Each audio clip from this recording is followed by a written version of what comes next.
અમારી પાસે અમારે બે કેટેગરીની દવા છે, ઈડીએલ અને નોન ઈડીએલ દવાઓ છે. અમને એ ઈડીએલ દવાઓ અમારી વડી કચેરી તરફથી સપ્લાય કરવામાં આવે છે અને એ જે દવાઓ અમને સપ્લાય થાય અને કોઈ પણ સંજોગોમાં જો ક્યારેય પણ એ શોર્ટ સપ્લાય થાય તો અમે અમારા લેવલ ઉપર એ પ્રધાનમંત્રીમાંથી, એટલે કે પ્રધાનમંત્રી રેડક્રોસ અમારો જે લોકલ સ્ટોર છે એમાંથી ખરીદ કરી અને નિયમ અનુસાર અહીંયા અમે પ્રોવાઈડ કરીએ છીએ. એટલે એના માટે અમે જીએમએસસીએલ તરફથી અમને જે પ્રાપ્ત થાય છે એ દવાઓ સિવાયની જે શોર્ટ સપ્લાય હોય અમારા સ્થાનિક લેવલે પ્રધાનમંત્રીમાંથી અમારે ખરીદ કરવાની થાય છે. એમાંની ઘણી બધી ઈડીએલ દવાઓ છે જે અમને સરકાર તરફથી સપ્લાય કરવામાં જ આવે છે.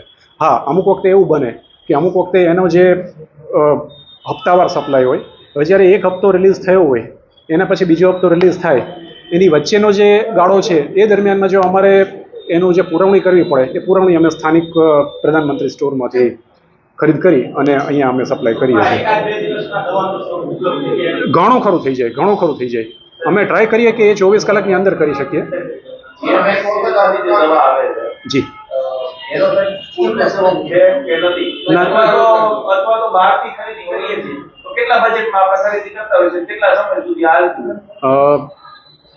સમય મર્યાદા અમારી સ્થાનિક ખરીદીની સમય મર્યાદા સરકારશ્રી દ્વારા નિયત થયેલી જ છે. અત્યારે હું એટલું તમને કહી શકું કે અમને જે જીએમએસએલ તરફથી પૂરતો સપ્લાય આવે છે, પણ એનો હપ્તાવાર રિલીઝ થતી હોય, હપ્તાવાર રિલીઝ થઈને બીજો હપ્તો જ્યારે રિલીઝ થાય એ વચ્ચેના ગાળા દરમિયાન અમારા સ્થાનિક ખરીદી રેડક્રોસમાંથી, પ્રધાનમંત્રીમાંથી અમારે કરવાની થાય. જી.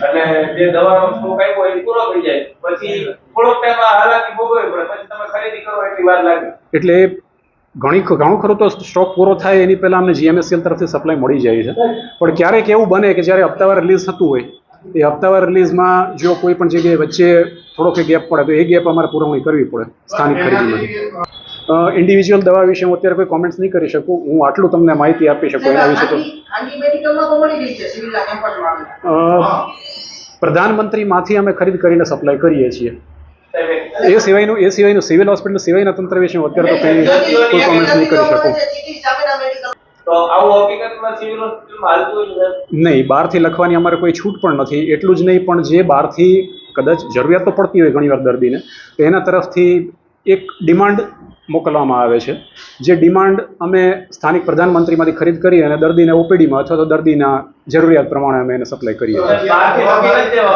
હવે એ તો જે છે જે તે દવાનું એનાલિસિસ કરી અને જે તે એનું અમારી હસ્તક નથી આવતું, મારા કાર્યક્ષેત્રમાં નથી આવતું, પણ અમારે જે લખવામાં આવે છે એમાં ઈડીએલ પણ લખવામાં આવે છે, નોન ઈડીએલ પણ લખવામાં આવે છે. એ બેઉ દવાઓ જે છે અમે અમારા તરફથી એને સપ્લાય કરીએ છીએ સરકારશ્રીના નિયમ પ્રમાણે. ઈડીએલ દવાઓ જે છે એ સંપૂર્ણપણે અમારી વડી કચેરી એટલે કે જીએમએસસીએલ તરફથી એમને સપ્લાય કરવામાં આવે છે. એ ઈડીએલ દવાઓમાં મેં આગળ જ કીધું એ પ્રમાણે હપ્તાવાર રિલીઝ થતી હોય છે. હવે હપ્તો એક